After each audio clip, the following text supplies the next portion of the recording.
कभी सोचा है कि इंसान का बनाया हुआ सबसे दूर ऑब्जेक्ट अभी कहाँ है? इमेजिन एक ऐसी जगह जो इतनी दूर है कि वहाँ से लाइट को अर्थ तक आने में भी 22 घंटे से ज्यादा लगते हैं। हम बात कर रहे हैं नासा के लेजेंडरी वॉयेजर 1 और वॉयेजर 2 मिशन की। ये कहानी है इंसानी इतिहास के सबसे लोनली ट्रेवलर्स के बारे में। वो दो मशीन जो 1977 में अर्थ से निकली थी और आज वो जहाँ है उसके बारे में सोचना भी डर पैदा कर देता है। दोस्तों, पिछले 48 सालों से ये कंटिन्यूसली चल रही हैं। इन्होंने जुपिटर को देखा, ये सैटर्न के रिंग्स को छू कर निकले, इन्होंने यूरेनस और नेपच्यून के ठंडे तूफानों को विटनेस किया। अब ये अपने सबसे बड़े चैलेंज की तरफ बढ़ रही हैं। एक ऐसा चैलेंज जो हमारे सोलर सिस्टम का फाइनल बॉस कहा जाता है, दी ऑट क्लाउड। सुना है वहाँ ट्रिलियंस ऑफ कॉमेट्स हैं, हजारों बर्फीले पत्थर हैं जो किसी भी चीज को डिस्ट्रॉय कर सकते हैं। तो सवाल है कि क्या वॉयेजर 1 और वॉयेजर 2 इस ऑट क्लाउड को सरवाइव कर पाएंगे? क्या वो कभी इसके पार जा पाएंगे, या फिर ये ऑट क्लाउड ही इनका कब्रिस्तान बन जाएगा? लेकिन ऑट क्लाउड की बात करने से पहले हमें ये समझना होगा कि ये मशीन इतनी खास क्यों है। इन्होंने रास्ते में क्या देखा, इन्होंने साइंस को कैसे बदल दिया। आज की इस वीडियो में हम करेंगे एक डीप डाइव। हम देखेंगे उन डिस्कवरीज को जिन्होंने हमारी सोच बदल दी, और हम कैलकुलेट करेंगे वो फाइनल जर्नी जो अगले 30,000 सालों तक चलने वाली है। सीट बेल्ट बांध लीजिए क्योंकि ये सफर सोलर सिस्टम के पार तक का है। Chapter 1, the opportunity of a century. कहानी शुरू होती है 1960 में। स्पेस रेस अपने पूरे जोर पर थी। अमेरिकन और सोवियत के बीच मून पर जाने की रेस चल रही थी, लेकिन बैकग्राउंड में कुछ साइंटिस्ट एक अलग ही कैलकुलेशन कर रहे थे। उन्होंने देखा कि सोलर सिस्टम के आउटर प्लैनेट्स जैसे जुपिटर, सैटर्न, यूरेनस और नेपच्यून एक बहुत ही रेयर अलाइनमेंट में आ रही हैं। एक ऐसी लाइन में जो हर 176 साल में सिर्फ एक बार आती है। अगर हम इस वक्त को स्पेसक्राफ्ट भेजते तो हम एक प्लेनेट की ग्रेविटी का यूज करके स्लिंग शॉट मार के दूसरे प्लेनेट तक पहुंच सकते थे। इससे फ्यूल और टाइम दोनों बचते। नासा ने इस मिशन का नाम दिया द ग्रैंड टूर। दो स्पेसक्राफ्ट डिजाइन किए गए, वॉयेजर 1 और वॉयेजर 2। इनका डिजाइन देखेंगे तो आप हैरान हो जाएंगे। आज के स्मार्टफोन में जितनी कंप्यूटिंग पावर है उससे लाखों गुना कम पावर वॉयेजर के कंप्यूटर्स में थी। इनफैक्ट वॉयेजर के पास सिर्फ 69.63 किलोबाइट की मेमोरी है। आपके फोन की एक फोटो भी इससे बड़ी होती है। और फिर भी इन मशीन्स ने वो कर दिखाया जो आज के सुपर कंप्यूटर्स भी नहीं कर पाएंगे। अगस्त और सितंबर 1977 में केप कैनावरल सेंटर से ये दोनों स्पेसक्राफ्ट लॉन्च हुए। इंटरेस्टिंग बात तो ये है कि वॉयेजर 2 को वॉयेजर 1 से पहले लॉन्च किया गया। पर ऐसा क्यों? क्योंकि वॉयेजर 1 को एक फास्ट ट्रैक रास्ते पर भेजा गया था ताकि वो जुपिटर और सैटर्न तक जल्दी पहुंच सके। वॉयेजर 2 को एक स्लो और लंबे रास्ते पर भेजा गया ताकि वो बाकी प्लेनेट यूरेनस और नेपच्यून को कवर कर सके। और यहीं से शुरू हुई अंतरिक्ष की सबसे बड़ी road trip, Jupiter the king of planets. Launch के 1.5 साल बाद मार्च 1979 में वॉयेजर 1 जुपिटर के दरबार में पहुंचा, और जो उसने देखा उसने साइंटिस्ट के होश उड़ा दिए। इससे पहले हमें लगता था कि स्पेस में मून्स बस मरे हुए पत्थर हैं, जैसे हमारा चांद, शांति से घूमने वाला, ठंडा और बोरिंग। लेकिन वॉयेजर ने इस धारणा को तोड़ दिया। द वोल्केनोस ऑफ आयो। वॉयेजर 1 ने जुपिटर के मून आयो की तस्वीरें भेजी। साइंटिस्ट ने देखा कि उसकी सतह पर कुछ अजीब से धब्बे हैं। पहले उन्हें लगा कि कैमरा खराब है, लेकिन जब उन्होंने ध्यान से देखा तो उन्हें यकीन नहीं हुआ। वो एक्टिव वोल्केनोस थे। आयो पर ज्वालामुखी फट रहे थे जो स्पेस में 300 किलोमीटर ऊपर तक लावा और सल्फर फेंक रहे थे। ये पहली बार था जब हमने अर्थ के अलावा किसी और जगह पर एक्टिव वोल्केनोस देखे। आयो हमारे पूरे सोलर सिस्टम की सबसे वोल्केनिकली एक्टिव बॉडी है। वहाँ जमीन हर वक्त कांपती है और हर कुछ देरी में वोल्केनोस फटते हैं। The ocean of Europa. फिर बारी आई यूरोपा की। ये मून आयो से बिल्कुल अलग था। ये पूरा बर्फ से ढका हुआ था, लेकिन वॉयेजर की फोटोज में दिखा कि इस बर्फ पर क्रैक्स हैं, लेकिन क्रेटर्स नहीं हैं। इसका मतलब अभी इसकी सतह नहीं है। वॉयेजर के डाटा ने हिंट दिया कि इस मोटी बर्फ की चादर के नीचे एक लिक्विड वाटर का ओशन हो सकता है, एक ऐसा समुद्र जो धरती के सारे समुद्रों से भी बड़ा हो। आज साइंटिस्ट मानते हैं कि अगर सोलर सिस्टम में कहीं लाइफ मिल सकती है तो वो यूरोपा के उसी अंधेरे समुद्र में होगी, द ग्रेट रेड स्पॉट। चलिए अब आते हैं जुपिटर के उस आइकॉनिक लाल धब्बे पर। वॉयेजर ने बताया कि वो कोई सॉलिड सतह नहीं है, वो एक एंटी साइक्लोनिक स्टॉर्म है, एक ऐसा तूफान जो इतना बड़ा है कि उसमें 3 अर्थ आराम से समा सकती हैं। यहाँ हवा 400 से 600 किलोमीटर पर आवर की रफ्तार से चलती है। वॉयेजर ने दिखाया कि जुपिटर शांत नहीं है, वो एक वायलेंट गैस बॉल है जहाँ स्टॉर्म्स कभी रुकते नहीं। वॉयेजर 2 ने भी जुपिटर को विजिट किया और नई डिस्कवरीज की। लेकिन अब बारी है अगली मंजिल की, सैटर्न की। Chapter 3, Saturn the Lord of rings. November 1980 Voyager 1 Saturn के पास पहुंचा। सैटर्न के रिंग्स हमेशा से खिंचाव का कारण रही हैं, लेकिन वॉयेजर ने दिखाया कि ये रिंग सॉलिड नहीं है। ये बिलियंस ऑफ बर्फ के टुकड़ों से बनी है। कुछ टुकड़े रेत के दाने से छोटे हैं और कुछ तो घर जितने बड़े। वॉयेजर ने देखा कि इन रिंग्स में स्पोक्स हैं, काले धब्बे जो घूमते हैं, जिनको आज तक हम पूरी तरह समझ नहीं पाए।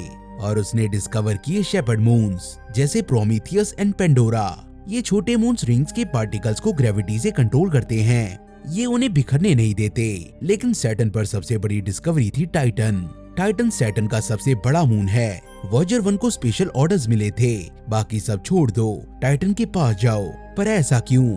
क्योंकि साइंटिस्ट को पता चला था कि टाइटन पर एटमॉस्फेयर है। जब वॉयेजर 1 टाइटन के पास से गुजरा, उसने देखा कि वहाँ का एटमॉस्फेयर अर्थ से भी ज्यादा डेंस है। वहाँ नाइट्रोजन की मोटी परत है और वहाँ मीथेन की बारिश होती है।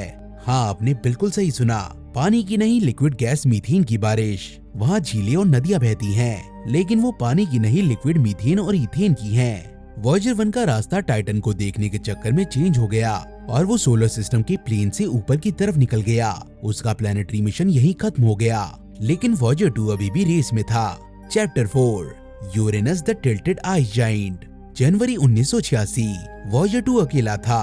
वो पहुंचा यूरेनस के पास। ये प्लैनेट सबसे अजीब है। बाकी प्लैनेट स्पिनिंग टॉप की तरह घूमते हैं, लेकिन यूरेनस अपनी साइड पर लेटा हुआ है। वो एक बॉल की तरह लुढ़कता हुआ सूरज के चक्कर लगाता है। शायद बिलियन साल पहले कोई अर्थ साइज ऑब्जेक्ट इससे टकराया और इसे टेढ़ा कर दिया। वॉयेजर 2 ने देखा कि यूरेनस एक आइस जाइंट है।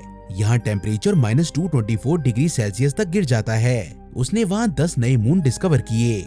सबसे हैरान करने वाला मून था मिरांडा। मिरांडा ऐसा दिखता है जैसे किसी ने उसे तोड़-फोड़ कर वापस जोड़ दिया हो। उस पर 20 किलोमीटर गहरी खाइयां हैं, ग्रैंड कैनियन से 12 गुना गहरी। साइंटिस्ट कहते हैं अगर आप मिरांडा की सबसे ऊंची चोटी से कूदे तो नीचे गिरने में आपको 10 मिनट लगेंगे। आपके पास इतना वक्त होगा कि आप आराम से लाइफ के बारे में सोच सकें। यूरेनस को गुड बाय बोलकर वॉयेजर 2 अपनी आखिरी प्लैनेटरी मंजिल की तरफ बढ़ा। Chapter 5, Neptune the final outpost. अगस्त 1989 12 साल के सफर के बाद वॉयेजर 2 पहुंचा नेपच्यून। सूरज से इतना दूर होने के बावजूद नेपच्यून शांत नहीं था। वॉयेजर 2 ने वहाँ देखा द ग्रेट डार्क स्पॉट, एक तूफान जो जुपिटर के रेड स्पॉट जैसा था, लेकिन ये पूरे अर्थ के साइज का था। वहाँ हवाएं 2100 किलोमीटर पर आवर की सुपरसोनिक स्पीड में चल रही थी। सोचिए सोलर सिस्टम में सबसे तेज हवाएं कहाँ चल रही हैं, जहाँ सूरज की गर्मी सबसे कम पहुँचती है। ये आज भी एक मिस्ट्री है कि इन तूफानों को एनर्जी कहाँ से मिलती है। और फिर वॉयेजर 2 ने देखा ट्राइटन, नेपच्यून का सबसे बड़ा मून। ट्राइटन उल्टा घूमता है, यानी जिस दिशा में नेपच्यून घूमता है ट्राइटन उसके अपोजिट घूमता है। इसका मतलब ट्राइटन वहाँ पैदा नहीं हुआ था, वो काइपर बेल्ट का सदस्य था जिसे नेपच्यून की ग्रेविटी ने पकड़ लिया। वॉयेजर 2 ने देखा कि ट्राइटन पर नाइट्रोजन गीजर फट रहे हैं। 8 किलोमीटर ऊपर तक काली धूल और गैस उड़ रही थी। ये वॉयेजर 2 की आखिरी बड़ी डिस्कवरी थी। इसके बाद आगे कोई प्लेनेट नहीं था, सिर्फ अंधेरा। नासा ने मिशन का नाम बदल दिया, वॉयेजर इंटरस्टेलर मिशन। इसका टारगेट था सोलर सिस्टम से बाहर निकलना। Chapter 6, where are they now. तो अभी इस वक्त जब आप इस वीडियो को देख रही हैं, वॉयेजर 1 और 2 कहाँ हैं? Let's look at the numbers, और ये नंबर्स आपका दिमाग घुमा देंगे। एज ऑफ नवंबर 2025 वॉयेजर 1 हमसे लगभग 25.4 बिलियन किलोमीटर दूर है। अगर आप इस डिस्टेंस को एस्ट्रोनॉमिकल यूनिट में नापें तो ये 169 एस्ट्रोनॉमिकल यूनिट्स दूर है। लाइट जो यूनिवर्स की सबसे तेज चीज है, वहाँ से यहाँ आने में लगभग 24 घंटे लगते हैं। यानी अगर हम अभी हेलो भेजें तो वॉयेजर को कल सुनाई देगा और उसका जवाब परसों आएगा।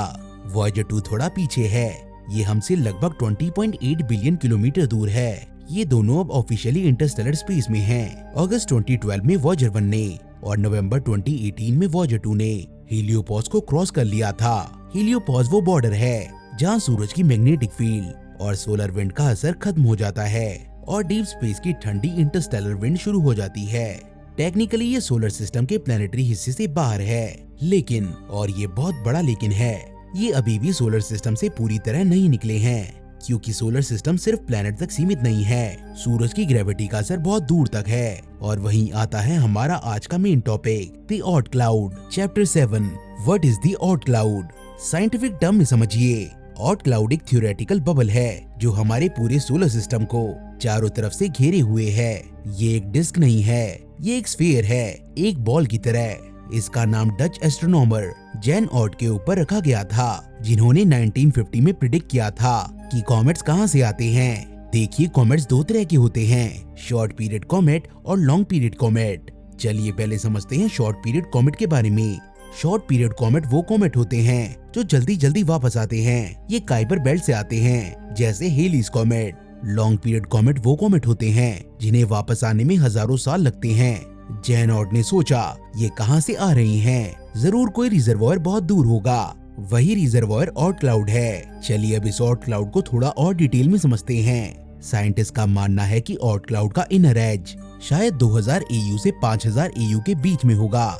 याद रखिए, वॉयेजर 1 अभी सिर्फ 169 एस्ट्रोनॉमिकल यूनिट पर है। मतलब वॉयेजर 1 अभी ऑट क्लाउड के दरवाजे तक भी नहीं पहुंचा है। और ये ऑट क्लाउड खत्म कहाँ होता है? ये एक्सटेंड करता है 1 लाख एस्ट्रोनॉमिकल यूनिट तक, और कुछ साइंटिस्ट का मानना है 2 लाख एस्ट्रोनॉमिकल यूनिट्स तक। 1 लाख EU का मतलब है 3 लाइट ईयर से भी ज्यादा। हमारा सबसे नजदीकी तारा प्रॉक्सिमा सेंट्यूरी हमसे 4.2 लाइट ईयर्स दूर है। इसका मतलब ऑट क्लाउड हमारे सोलर सिस्टम से दूसरे तारों तक के आधे रास्ते तक फैला हुआ है। इस क्लाउड में क्या है? इसमें खरबों बर्फीले ऑब्जेक्ट्स हैं। ये वो मलबा है जो सोलर सिस्टम बनाते वक्त रह गया था। ये बड़े बड़े पत्थर और माउंटेन्स जितने बड़े बर्फ के गोलों का समुद्र है। तो अब डर लगना शुरू होता है। वॉयेजर 1 जो 61,000 किलोमीटर पर आवर की स्पीड से ट्रेवल कर रहा है, क्या वो इन खरबों पत्थरों में से किसी एक से टकरा जाएगा? Chapter 8 will they crash. जब हम मूवीज देखते हैं जैसे स्टार वॉर या एम्पायर स्ट्राइक बैक, तो हमें दिखाया जाता है कि एस्टेरॉयड फील्ड में पत्थर एक दूसरे के बहुत पास होते हैं, जिनमें से स्पेसशिप निकालने के लिए कमाल की ड्राइविंग करनी पड़ती है। लेकिन रियलिटी बहुत अलग है। Space is huge. स्पेस का नाम ही स्पेस इसलिए है क्योंकि वहाँ सिर्फ जगह है। साइंटिफिक डाटा के मुताबिक ऑट क्लाउड में ट्रिलियंस ऑफ ऑब्जेक्ट होने के बावजूद ये एरिया इतना बड़ा है कि 2 ऑब्जेक्ट्स के बीच का डिस्टेंस बहुत ज्यादा है। चलिए फिर से मैथ की तरफ आते हैं। एस्टिमेट कहते हैं कि ऑट क्लाउड में 100 बिलियन से लेकर कुछ ट्रिलियन कॉमेट हो सकते हैं जो 1 किलोमीटर से बड़े हैं। Sounds like a lot, right? ये ऑब्जेक्ट जिस वॉल्यूम में फैले हुए हैं, वो वॉल्यूम इतना इमेंस है कि आप इमेजिन नहीं कर सकते। ऑट क्लाउड के ऑब्जेक्ट के बीच की औसत दूरी अर्थ और मार्स के बीच के डिस्टेंस से भी ज्यादा हो सकती है। तो शॉर्ट आंसर है वॉयेजर 1 और वॉयेजर 2 के किसी कॉमेट से टकराने के चांसेस प्रैक्टिकली 0 हैं। हाँ, छोटे डस्ट पार्टिकल्स या माइक्रो मीटेरॉइड से कोलिजन हो सकता है जो स्पेसक्राफ्ट की बॉडी पर छोटे मोटे डेंट्स दे सकते हैं, लेकिन कोई बड़ा कैटास्ट्रोफिक क्रैश होने की संभावना ना के बराबर है। दोस्तों, नासा के इंजीनियर भी इस बात से बिल्कुल बेफिक्र हैं। Chapter 9 the timeline a sad reality. तो फिजिकल कोलिजन का डर तो नहीं है, वॉयेजर आराम से निकल जाएगा। लेकिन असल प्रॉब्लम पत्थर नहीं है, असल प्रॉब्लम है वक्त। वॉयेजर 1 अभी 169 एस्ट्रोनॉमिकल यूनिट्स पर है और क्लाउड का स्टार्टिंग पॉइंट मान लेते हैं 2000 AU पर है। वॉयेजर की स्पीड है 3.6 AU पर ईयर। तो ऑट क्लाउड तक पहुंचने में कितना वक्त लगेगा? करीब करीब 500 साल। यानी हमें 500 साल लगेंगे सिर्फ ऑट क्लाउड में एंटर होने के लिए। और उस ऑट क्लाउड को क्रॉस करने में हमें कितना वक्त लगेगा? करीब 28 से 30,000 साल। दोस्तों, 30,000 साल पहले इंसान गुफाओं में पेंटिंग बना रहे थे। 30,000 साल बाद हमारी सिविलाइजेशन कैसी होगी, इसके बारे में हमें कोई आइडिया नहीं।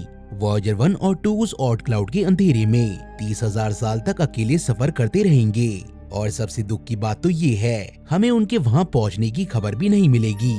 Chapter 10 the death of Voyagers. Voyager चलते तो रहेंगे लेकिन वो जिंदा नहीं रहेंगे। वॉयेजर्स चलते हैं RTGs पर, यानी radio isotope thermo electric generators पर। इनमें प्लूटोनियम 238 है जो हीट जनरेट करता है। वो हीट इलेक्ट्रिसिटी में कन्वर्ट होती है, लेकिन प्लूटोनियम डिके हो रहा है। पावर हर साल 4 वॉट कम हो रही है। नासा ने ऑलरेडी कई इंस्ट्रूमेंट को बंद कर दिया है ताकि पावर बचाई जा सके। कैमरास 1990 में ही बंद कर दिए गए। Famous pale blue dot photo लेने के बाद हाल ही में वॉयेजर के हीटर भी बंद कर दिए गए जो उन्हें हीट से बचाते थे। अब सिर्फ कुछ बेसिक सेंसर चल रहे हैं जो मैग्नेटिक फील्ड और प्लाज्मा को नापते हैं। एस्टिमेट के मुताबिक 2025 से 2026 तक नासा को शायद सारे साइंस इंस्ट्रूमेंट बंद करने पड़ेंगे। 2036 तक वॉयेजर के पास इतनी पावर भी नहीं बचेगी कि वो अर्थ पर एक वीक सा सिग्नल भी भेज सके। इसका मतलब जब वॉयेजर ऑट क्लाउड में एंटर करेगा तब वो पूरी तरह से डेड होगा, एक ठंडा शांत धातु का टुकड़ा। वो ऑट क्लाउड की ब्यूटी को देखेगा नहीं, वो सिर्फ वहाँ से गुजरेगा, अंधा और बहरा होकर। हम धरती वालों के लिए वॉयेजर अगले 10-15 सालों में ही खत्म हो जाएगा, लेकिन यूनिवर्स के लिए उसका सफर बस शुरू हुआ है। Chapter 11 the future fly bye. तो अगर ये ऑड क्लाउड को पार कर लेता है तो ये जाएगा कहाँ? क्या ये किसी दूसरे स्टार सिस्टम में जाएगा? एलियंस को मिलेगा? नासा ने इनकी फ्यूचर ट्रेजेक्टरीज को कैलकुलेट किया है। वॉयेजर 1 ऑफिक्यूअस कॉन्स्टेलेशन की तरफ जा रहा है। आज से 40,000 साल बाद जब ये ऑड क्लाउड को क्रॉस कर चुका होगा, ये एक तारे के पास से गुजरेगा जिसका नाम है ग्लीस 445। ये एक रेड डॉर्फ स्टार है। वॉयेजर 1 इससे 1.7 लाइट ईयर्स दूरी से निकलेगा। ये दूरी सुनने में बहुत ज्यादा लगती है, लेकिन एस्ट्रोनॉमिकल टर्म्स में ये क्लोज एनकाउंटर है। ग्लीस 445 उस वक्त बहुत तेजी से हमारे सन की तरफ आ रहा होगा। वॉयेजर 2 एंड्रोमेडा कॉन्स्टेलेशन की तरफ जा रहा है। आज से कई हजारों साल बाद ये रोज 248 नाम के तारे के पास से गुजरेगा। और अगर हम और आगे देखें, 2,96,000 साल बाद वॉयेजर 2 हमारे आसपास के सबसे चमकदार तारे सीरियस के पास से गुजरेगा। दोस्तों सोचिए 3 लाख साल बाद, तब तक शायद अर्थ पर इंसान होंगे भी या नहीं, या फिर हम शायद किसी और प्लेनेट पर शिफ्ट हो चुके होंगे, लेकिन वॉयेजर 2 तब भी चल रहा होगा। सीरियस की रोशनी उसकी पुरानी पड़ चुकी ठंडी बॉडी पर पड़ेगी। Chapter 12 the eternal legacy. Voyager mission की सबसे खूबसूरत बात उनकी इंजीनियरिंग नहीं, बल्कि उनकी ह्यूमैनिटी है। दोनों स्पेसक्राफ्ट पर एक 12 इंच की गोल्ड प्लेटेड कॉपर डिस्क लगी है। इसे कार्ल सेगन और उनकी टीम ने डिजाइन किया था। इसमें हमने अपनी धरती की आवाजें भेजी हैं, जिनमें 55 भाषाओं में ग्रीटिंग्स, बारिश की आवाज, हवा की आवाज, माँ के अपने बच्चों को किस करने की आवाज, मोजार्ट का म्यूजिक, चक बेरी का रॉक एंड रोल और हमारी इंडिया से केसर बाई केलकर का गाना जात कहाँ हो, ये भी मौजूद हैं। ये रिकॉर्ड किसके लिए है? ऑड क्लाउड में तो कोई भी नहीं है, लेकिन अगर लाखों साल बाद ऑड क्लाउड के पार किसी एडवांस सिविलाइजेशन को ये मशीन मिलती है, तो उन्हें पता चलेगा कि एक नीला ग्रह था जहाँ कुछ अजीब से जीव रहते थे, जो म्यूजिक बनाते थे, प्यार करते थे और जिन्होंने हिम्मत करके अपने दूध को अनजान अंधेरे में भेजा। वॉयेजर 1 और 2 हमारे टाइम कैप्सूल्स हैं। जब सूरज ठंडा पड़ जाएगा, जब पृथ्वी डिस्ट्रॉय हो जाएगी, तब भी ये गोल्डन रिकॉर्ड गैलेक्सी के सन्नाटे में घूमते रहेंगे। They are our bid for immortality. तो चलिए वापस आते हैं हमारे सवाल पर। Will Voyager 1 and 2 ever cross the Oort cloud? हाँ, फिजिकली वो जरूर क्रॉस करेंगे। उनके किसी एस्टेरॉयड या कॉमेट से टकराने की संभावना 0 है। वो ऑड क्लाउड को पार करेंगे एक खामोश लाश की तरह। अगले 300 सालों में वो वहाँ पहुँचेंगे और अगले 30,000 सालों में उसे पार करके दूसरे तारों की तरफ निकल जाएंगे।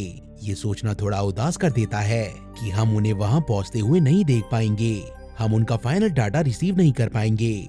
लेकिन यही स्पेस एक्सप्लोरेशन की सच्चाई है। हम पेड़ लगाते हैं जिनकी छांव में हम शायद कभी ना बैठे।